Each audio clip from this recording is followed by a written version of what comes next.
CPI mista dos Correios começou em 2005, mas só teve seu desfecho em 2006. O grupo de parlamentares destacados para investigar casos de corrupção no governo já começou o ano às voltas com suspeitas. O relator, deputado Osmar Ferralho, dizia temer que um suposto acordão beneficiasse os envolvidos nos escândalos. E se as suspeitas fossem insuficientes, havia os momentos de tensão, com a primeira e única prisão no plenário da CPI. Quem recebeu a ordem foi um advogado da empresa Skymaster, chamado Marcos Valérios. Curiosamente, quase o mesmo nome do empresário acusado de abastecer com dinheiro os deputados investigados. O senhor será encaminhado pela Polícia do Senado Federal para a lavratura do ato em questão, ou seja, prisão em flagrante. Foram muitos os depoimentos ao longo do ano. Diante dos deputados estiveram ex-dirigentes de empresas e fundos de pensão citados nas denúncias. E rostos já bem conhecidos, como o do publicitário Duda Mendonça. Durante 3 horas, ele se recusou a responder perguntas e ainda se tornou personagem de uma investigação contábil envolvendo bancos no exterior, contas misteriosas e negociações com o governo dos Estados Unidos. Eu não vou responder. Em maio, a CPI ganhou uma aliada, a denúncia oficial feita pelo Procurador-Geral da República. Antônio Fernando de Souza denunciou ao Supremo Tribunal Federal 40 pessoas envolvidas no caso do Mensalão, entre elas parlamentares, dirigentes partidários e o ex-ministro José Dirceu. Todos, segundo a denúncia, fariam parte de uma organização criminosa construída para conservar o poder político. O procurador não encontrou provas contra o presidente Lula.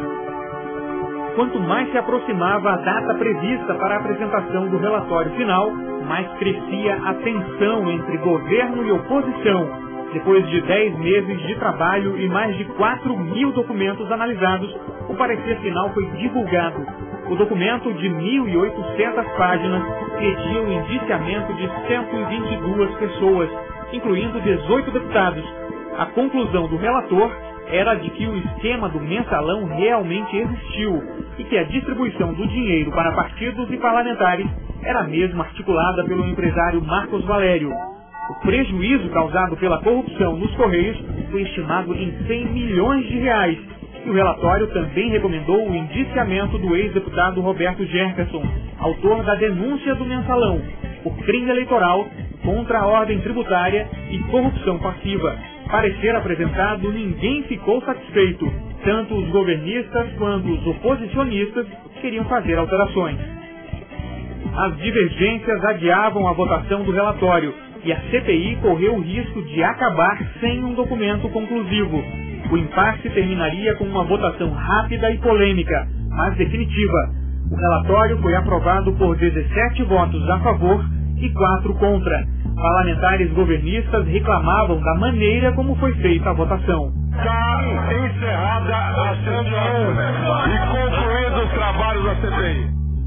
Também houve conflitos em outra frente, a da análise dos processos de cassação de mandato.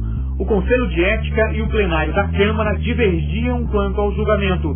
Contrariando a orientação do Conselho, o plenário absolveu os deputados Professor Luizinho, Josias Gomes, Vanderval Santos, João Paulo Cunha, Roberto Brant e José Mentor. As exceções foram Pedro Correia, cassado pelo plenário, que seguiu a indicação do Conselho, e Pedro Henry, absolvido tanto no Conselho quanto no plenário. Em dezembro, depois de meses de expectativa, os deputados finalmente analisaram o caso do deputado José Janine, acusado de receber 4 milhões e 100 mil reais das contas de Marcos Valério.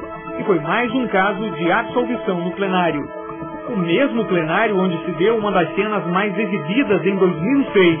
Foi a dança da deputada Ângela Guadagnino, petista, que comemorou a absolvição de um colega de partido à maneira dela.